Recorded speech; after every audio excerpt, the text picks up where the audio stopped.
بسم الله الرحمن الرحیم. السلام علیکم ګرانو زده کوونکو، څنګه یاستئ؟ په دې هیله چې تاسو ټول روغ او جوړ اوسئ او خپل درسونه په منظم شکل سره تعقیب کړئ. نو راځو خپل درس پیلو. مخکې د دې نه چې نوې موضوع پیل کړو، آیا تاسو ته د تیر درس موضوع په یاد ده؟ زموږ او ستاسو د تیر درس موضوع څه شی وه؟ زموږ او ستاسو د تیر درس موضوع په متناسبو اجزاو باندې ویشل، چې موږ او تاسو تیر لوست کې په دې زده کړه چې کله موږ او تاسو غواړو په متناسبو اجزاو باندې وویشو، نو لومړی قدم کې موږ او تاسو د نسبتونو د جمع حاصل لاسته راوړو. وروسته د هغې نه مفروض عدد کوم عدد چې موږ او تاسو ته راکړل شوی وي، د هغه عدد د جمع پر حاصل باندې موږ او تاسو ویشو او حاصل د نسبتونو له هر یو عدد سره ضربو. نو د دې حاصل چې کوم عددونه لاسته راځي، موږ او تاسو وایو چې دا د راکړل شوو نسبتونو اړوند عددونه دي. یعنې متناسب اجزاو باندې به د دې لپاره ویشو چې موږ او تاسو په تیر لوست کې هم مثالونه پکې ذکر کړي چې که چېرته موږ او تاسو غواړو د هر یو کس ګټه معلومه کړو یا نورو محاسبې مالي محاسبې ترسره کړو، نو د هغه هر یو حصه معلومه وي. یعنې نسبت موږ او تاسو ته راکړل شوی وي، د هر یو بیل بیل نسبت راکړل شوی وي، نو هغه منفعت یې هم موږ او تاسو نظر د همغه نسبتونو له مخې نه هر یو ته په متفاوته او بیله بڼه باندې موږ او تاسو څه ورکوو، ورته تقسیموو. نو د دې کار دپاره موږ او تاسو وایو چې دا په متناسب اجزاو باندې ویشو. نو په دې هیله چې تاسو تیر لوست نه یو څه زده کړي اوسئ، راځو خپله نوې موضوع پیلو چې نوې موضوع مو هم تناسب ده، چې 43مه پاڼه ده. مخکې د دې نه چې موږ او تاسو په تناسب باندې خبرې وکړو، لومړی به راته تاسو دا ووایئ چې د 3/5 نسبت کې تاسو دلته څو عددونه وینئ، او بل دا چې د 2/3 او 6/9 نسبتونو په منځ کې کوم اړیکه تاسو وینئ چې څه ډول اړیکه شتون لري. یعنې دا کولی شي یو بل سره وښیئ چې آیا دا یو بل سره مساوي دی او که نه. نو کولی شي د دې پوښتنو ځواب راته کمنټ کې راواستوئ. نو اوس راځو موږ او تاسو د تناسب په اړه خبرې کوو، چې موږ او تاسو وایي چې دا تناسب هم دا موضوع هغه موضوع ده چې په ریاضي کې ډېره استفاده ترېنه کېږي. یعنې بعد د دې نه چې موږ او تاسو څومره موضوعات وایو، په عموم کې دا تناسب موضوع ډېره په ریاضي مسایلو کې استفاده کېږي، او څومره محاسبات چې موږ او تاسو لرو، د همدې تناسب له مخې نه موږ او تاسو کولی شو دا مثالونه پکې یا سوالونه پکې حل کړو. نو موږ او تاسو راځو لومړی د تناسب تعریف ته، چې خپله تناسب وایي چې شته. تاسو ته په اووم ټولګي کې هم موږ او تاسو د شپږم ټولګي کې هم دارنګه د تناسب په اړه لږ معلومات درته درکړی وو، چې موږ او تاسو د دوه نسبتونو مساوات ته څه وایو؟ تناسب وایي. کله چې دوه نسبتونه یو بل سره مساوي شي، نو موږ او تاسو وایو چې دا نسبتونه څه دي؟ یو تناسب جوړوي. او همدارنګه تناسب چې دی مختلفه مساوي نسبتونه لري. یعنې کله چې موږ او تاسو یو نسبت ولرو، د مثال په ډول که چېرته موږ او تاسو یو مثال ذکر کړو چې 2/3 یو نسبت دی، د دې دپاره مختلفو مساوي نسبتونه څه کولی شو؟ رامنځته کولی شو. یعنې څه ډول باندې کولی شو مساوي نسبتونه رامنځته کړو؟ چې صورت او مخرج کې هر وخت د لپاره یو عدد ضرب کړو. مثلا کولی شو د 2 او 3 سره صورت او مخرج کې د 2 عدد ضرب کړو. یو نسبت چې منځته راځي هغه د دې سره مساوي ده، او یا که چېرته صورت او مخرج کې د 3 عدد ضرب کړو، بیا هم هغه لاسته راغلی عدد د نسبت د لومړني نسبت سره څه ده؟ مساوي دی. نو اوس راځو موږ او تاسو یو مثال په نظر کې نیسو چې په څه ډول باندې کولی شو د دې عددونو ترمنځ موږ او تاسو تناسب رامنځته کړو. د مثال په ډول که چېرته موږ او تاسو ته یو مثال په نظر کې ونیسو، مثلا په فعالیت کې موږ او تاسو ته راکړل شوی وی د پنسل پاکونو او قلمونو د شمیرو نسبت 3/4 دی. نو موږ او تاسو راځو د دې پنسل پاکونو او د قلمونو د شمیر نسبت چې 3/4 دی، او موږ او تاسو ته ویلي دي که چیرې دا پنسل پاکونو شمیر د 3 نه 6 ته لوړ شي، نو د قلمونو شمیر به څومره لوړ شي او څه ډول دا نسبت رامنځته کېږي. نو دلته زه تاسو ته مثال لیکمه. اوس دلته موږ او تاسو ته مثال راکړل شوی چې د پنسل پاکونو شمیر څومره دی؟ 3 دی. نو موږ او تاسو دلته لیکو چې د پنسل پاکونو شمیر 3 دی، او همدارنګه د قلمونو شمیر موږ او تاسو ته څو راکړل شوی دی؟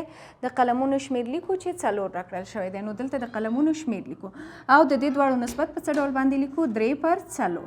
یعنې پنسل پاکونه 3 دی او قلمونو تعداد هم 4 دی. اوس راځو موږ او تاسو ته وایي که چېرته د پنسل پاکونو شمیر څو شي؟ 6 شي. نو په دې معنی چې د 3 سره کوم عدد ضرب کېږي چې حاصل یې 6 کېږي؟ تاسو کولی شئ راته ووایئ 3 سره کوم عدد ضرب کړو چې حاصل یې 6 شي؟ 2. یعنې 3 2 6. نو دلته څلورو سره هم باید یو عدد ضرب کړو چې البته 2 ضرب کړو چې حاصل یې څو شي 8. نو موږ او تاسو دلته لیکو چې حاصل یې مساوي شو د 8 سره، ځکه دلته موږ او تاسو د پنسلونو شمیر لره 3 و چې کله هم 2 ورسره ضرب کړو حاصل یې 6 شو. نو کله هم چې د 3 سره 2 ضرب کړو باید د څلورو سره هم څو ضرب کړو 2 ضرب کړو چې حاصل یې څو کېږي 8. اوس راځو د دې دواړو نسبت چې کوو لیکو. نو دلته د دې دواړو نسبت چې لیکو نو څو لیکو 6 پر 8. نو دا هم د دې دواړو نسبت شو. اوس راځو موږ او تاسو وایو چې دا 3 پر 4 او 6 پر 8 نسبتونه یو بل سره څه دي، یو بل سره مساوي دي، ځکه د دویم نسبت د لومړي نسبت د صورت او مخرج د یو عدد سره ضرب کولو په حالت نه څه شو لاسته راغی.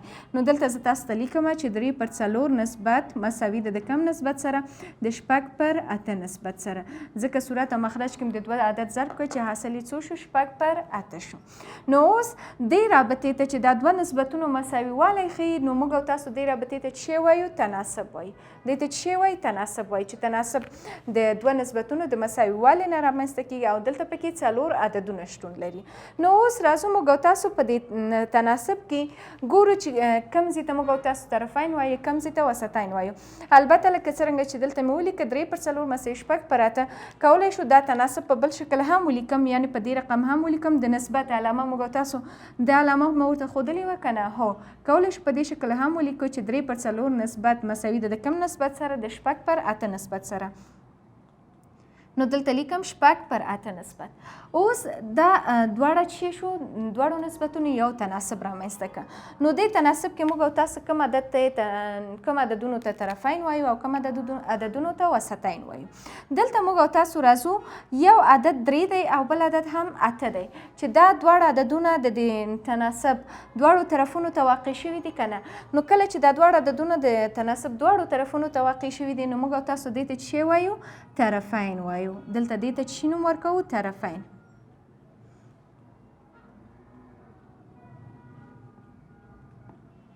او راځو دا دوه عددونه چې په منځ کې واقع شوي دي 4 او 6 عددونه. نو دا چې په منځ کې واقع شوي دي دې ته موږ او تاسو باید څه ووایو؟ منځنی عدد، یا په څه ورته ویلی شو؟ وسطین. هغه عددونه چې په وسط کې موقعیت لري نو دې دواړو ته موږ او تاسو وایو وسطین. دې ته څه وایو؟ وسطین. نو اوس راځو لکه څرنګه چې ومویل دا تناسب په دې شکل هم لیکلی شو او په دې دویمه طریقه هم لیکلی شو. نو دلته موږ او تاسو کوم عددونو ته او طرفین وویله؟ د 3 او 8 عددونو ته، یعنې د لومړي کسر صورت او د دویم کسر مخرج ته. موږ او تاسو دې ته څه وایو؟ طرفین وایو. نو دې ته د طرفین نوم ورکوو او په همدې ترتیب سره د 4 او 6 عددونو ته وسطین وویله. نو د لومړي نسبت مخرج او د دویم نسبت صورت دې دواړو ته موږ او تاسو څه وایو؟ وسطین. نو کولی شو په دې طریقې هم وښیو چې دا لومړي کسر صورت او د دویم کسر مخرج همدارنګه د لومړي کسر مخرج او د دویم کسر صورت دې ته وسطین وایو او د لومړني ته هم طرفین وایو. نو موږ او تاسو دلته اوس طرفین او وسطین عددونه وپېژندل. نو راځو په دې کې یو مثال موږ او تاسو حلوو چې موږ او تاسو ته مثال راکړل شوی دی. وایي په لاندې نسبتونو کې مساوي نسبتونه وښایاست. نو زه دلته تاسو ته نسبتونه لیکم. اوس راځو موږ او تاسو دلته ګورو چې موږ او تاسو ته دلته مختلفه نسبتونه راکړل شوي دي. وایي د دې نسبتونو په منځ کې وګورئ چې کوم نسبتونه یو بل سره مساوي دي. نو د دې کار دپاره موږ او تاسو وویله چې نسبتونه دوه مساوي نسبتونو ته څه وایي؟ تناسب وایي. او دلته تناسب څنګه منځته راځي؟ یعنې موږ او تاسو دوه مساوي نسبتونه څنګه منځته راځي؟ کله چې موږ او تاسو لومړني نسبت د صورت او مخرج سره یو عدد ضرب کړو. نو لومړي عدد نسبت ته راځو 1 پر 2. د 1 پر 2 سره که چېرته موږ او تاسو وغواړو یو عدد ضرب کړو، ګورو که چېرته د دې کم نسبتونه چې راکړل شوي دي کم حاصله نسبت د دې لومړني نسبت دلته شتون لري او که نه. یعنې که چېرته زه وغواړم د 1 پر 2 نسبت سره مثلا څو ضرب کړو؟ 1 پر 2 نسبت سره ضرب د 2 کړو. نو دلته ګورو چې 1 ضرب د 2 څو کېږي؟ 2 او 2 ضرب د 2 څو کېږي؟ 4. نو دلته داسې کوم نسبت شتون نه لري. همدارنګه که چېرته بل نسبت ورسره وګورو، که چېرته د دې صورت او مخرج سره 3 ضرب کړو، 1 ضرب د 3 راځي او 2 ضرب د 3 کو حاصل څو کېږي؟ 6. نو دا څو شو؟ 3 پر 6 حاصله نسبت شو. د لومړي نسبت سره چې کوم عدد 3 ضرب کړه حاصله نسبت څو شو؟ 3 پر 6. نو دلته موږ او تاسو ګورو چې 3 پر 6 نسبت شتون لري که نه؟ نو موږ او تاسو وایو چې 1 پر 2 نسبت او 3 پر 6 نسبت یو بل سره څه دي؟ یو بل سره مساوي دي. نو موږ او تاسو دلته لیکو 1 پر 2 نسبت مساوي ده د کم نسبت سره؟ د 3 پر 6 نسبت سره. 3 پر 6 نسبت سره. راځو دا دواړه نسبتونه خو موږ او تاسو ولیدل چې دا دواړه نسبتونه یو بل سره مساوي دي. اوس دا 3/2 9/6 او 5/8 نسبت ګورو چې دې کې کم نسبتونه یو بل سره مساوي دي. نو 3/2 نسبت که چېرته د دې 3/2 نسبت سره مثلا زه صورت او مخرج کې د 2 عدد ضرب کړم 2 3 شپږ او 2 2 هم 4 نو داسې کوم عدد شتون کم نسبت شتون نه لري چې د دې سره مساوي وي. او راځو بل عدد ورسره ضربو. د صورت او مخرج کې 3 ضربو. صورت کې 3 ضرب څو کېږي 9 او مخرج کې 3 ضرب کو شپږ کېږي. نو دلته ګورو چې دا دویم کس نسبت د دې لومړي نسبت سره څه ده مساوي ده. نو دلته موږ او تاسو لیکو چې 3/2 نسبت مساوي ده د 9/6 نسبت سره. اوس راځو 5/8 نسبت ګورو. که چېرته موږ او تاسو د 1/2 نسبت سره یا 3/2 یا 3/6 یا 9/6 نسبت سره هر عدد ضرب کو حاصل د 5/8 نسبت سره نشي مساوي کېدلی. نو موږ او تاسو دلته دا 4 نسبتونه پیدا کړل چې دا نسبتونه یو بل سره مساوي دي خو 5/8 نسبت د هیڅ نسبت سره مساوي نه دی. یعنی 5/8 نسبت یوازې یو نسبت دی چې دلته د نسبتونو کې د څه نسبت شتون نه لري چې د هغې سره د 5/8 نسبت مساوي وي. نو موږ او تاسو د دې مثال څه کړو حل مو کړو. نو اوس نظر دې مثال ته موږ او تاسو ویلی شو چې تناسب دپاره شرط چې شی ده شرط دا دی چې نسبتونه باید دا 2 نسبتونه تل د یو بل سره مساوي وي. نو په هغه صورت کې بیا دلته یو تناسب منځته راتللی شي. لکه څرنګه چې دلته ګورئ 5/8 نسبت د هیڅ نسبت سره مساوي نه شو. نو دلته موږ او تاسو وینو چې کوم نسبت تناسب هم نه دی رامنځته شوی. خو کله چې دلته دا 2 نسبتونه یو بل سره مساوي وو نو په دې صورت کې موږ او تاسو وایو چې دلته تناسب تشکیل شو. اوس کولی شو که چېرته موږ او تاسو تناسب کې لکه څرنګه چې وویل چې 4 عددونه لري یا 4 حد لري حدونه لري. نو که چېرته بیا په دې کې کوم حد نامعلوم وي کولی شو ډېر په اسانۍ سره یې حل کړو. د مثال په ډول که چېرته موږ او تاسو ته مثال راکړل شوی وي چې 2/6 مساوي 5 پر یو نامعلوم عدد نو دا 4م حد د دې تناسب لاسته راوړي. په کوم شکل باندې لاسته راوړو؟ 2/6 مساوي د 5 پر 4م حد مو څه ده نامعلوم دی. اوس کولی شو د نامعلوم حد ته موږ او تاسو د x یا y نوم ورکړو. نو د دې کار دپاره چې موږ او تاسو دا حد یې لاسته راوړو لکه څرنګه چې مخکې مې تاسو ته وویله چې د لومړي کسر صورت او د دویم کسر مخرج د طرفین په نامه یادیږي او د دویم کسر د لومړي کسر مخرج او د دویم کسر صورت د وسطین په نامه یادیږي. نو موږ او تاسو د طرفین عددونه ضربوو او حاصل یې مساوي لیکو د وسطین له حدونو سره د ضرب حالت کې. نو دلته 2 ضرب د x کوو دلته لیکو ومل کولی شو د دې په ځای څه ولیکو x علامه هم ولیکو. نو کولی شم ولیکم 2 ضرب د x 2 ضرب د x دا مساوي کېږي 15 ضرب د شپږ وسطین عددونه یو بل سره څه کوو ضربوو 6 ضرب د 15. اوس د دې دپاره چې د x قیمت موږ او تاسو لاسته راوړو نو د دواړو خواو ته موږ او تاسو د 2 عدد ضربوو. ولې د 2 عدد ضربوو کولی شو تاسو راته ووایه؟ اوس دا د 2 عدد ضربوو دلته 2 د 2 سره اختصاریږي او دلته هم 1 2 2 3 2 څو کېږي شپږ. x مساوي شو د دلته 3 ضرب د 15 کو 3 ضرب د 15 څو کېږي 15 او مخرج هم څو دی 1 نو مخرج 1 نه لیکو. نو x موږ او تاسو لاسته راوړو چې مساوي د 15 سره شو.